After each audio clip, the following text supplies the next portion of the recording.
کیا آپ تصور کر سکتے ہیں جس شخص کو پورا شہر فقیر سمجھ کر دھتکارتا رہا، جس کے میلے کچیلے کپڑوں پر لوگ طنز کرتے تھے، اس کے مرنے کے بعد جب اس کا ٹوٹا ہوا کمرہ کھلا تو پولیس اور افسران کے ہوش اڑ گئے۔ آخر اس بوسیدہ مکان کے اندر ایسا کیا چھپا تھا جس نے ایک مغرور نوجوان کی زندگی بدل کر رکھ دی؟ آئیے جانتے ہیں بابا رحمت کی سچی حقیقت اس ویڈیو میں۔ شہر کے ایک پسماندہ علاقے میں ایک پرانا بوسیدہ سا مکان تھا جس کے باہر ہر وقت ایک بوڑھا شخص جسے بابا رحمت کہتے تھے میلے کچیلے کپڑوں میں بیٹھا رہتا تھا۔ لوگ اسے فقیر سمجھتے، کوئی اسے 2 روٹی دے دیتا تو کوئی چند سکے پھینک کر آگے بڑھ جاتا، لیکن بابا رحمت کبھی کسی سے کچھ مانگتا نہیں تھا، بس خاموشی سے دعا دیا کرتا تھا۔ اسی محلے میں ایک مغرور نوجوان رہتا تھا جس کا نام شہد تھا۔ وہ روزانہ اپنی چمچماتی گاڑی میں وہاں سے گزرتا اور بابا رحمت کو دیکھ کر عجیب منہ بنا لیتا۔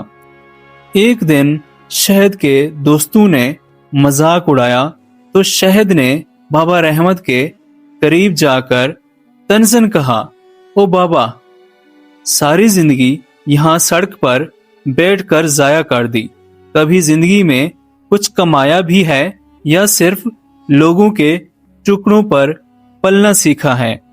بابا رحمت نے اپنی جھریوں سے بھری آنکھیں اٹھائیں اور مسکرا کر بولا، بیٹا، میں نے وہ کمایا ہے جو شاید تم کبھی دیکھ نہ سکو۔ شہد نے ٹہکا لگایا اور وہاں سے چلا گیا، لیکن پھر ایک دن اچانک بابا رحمت کا انتقال ہو گیا۔ محلے والے جمع تھے، پولیس اور کچھ سرکاری افسران وہاں پہنچ گئے۔ جب بابا رحمت کا وہ پرانا تالا ٹوٹا تو سب کی آنکھیں پھٹی کی پھٹی رہ گئیں۔ اس چھوٹے سے کمرے میں نوٹوں کے انبار نہیں تھے، بلکہ شہر کی سب سے مہنگی زمینوں کے کاغذات، کئی فلاحی اداروں کی رسیدیں اور ایک وضاحت نامہ جس پر لکھا تھا، میری کل جائیداد جو کروڑوں میں ہے وہ اس شہر کے یتیم خانے اور ہسپتال کے نام کی جاتی ہے۔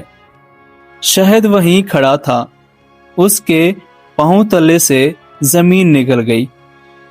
جس شخص کو وہ فقیر سمجھ کر ذلیل کرتا تھا، وہ تو دراصل شہر کا سب سے بڑا سخی اور چھپا ہوا کروڑ پتی تھا۔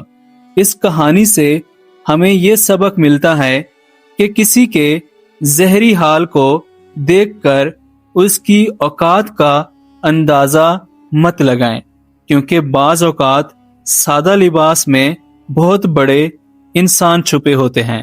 ملتے ہیں نیکسٹ کسی اچھی کہانی کے ساتھ، تب تک کے لیے اپنا خیال رکھیں۔ اللہ حافظ۔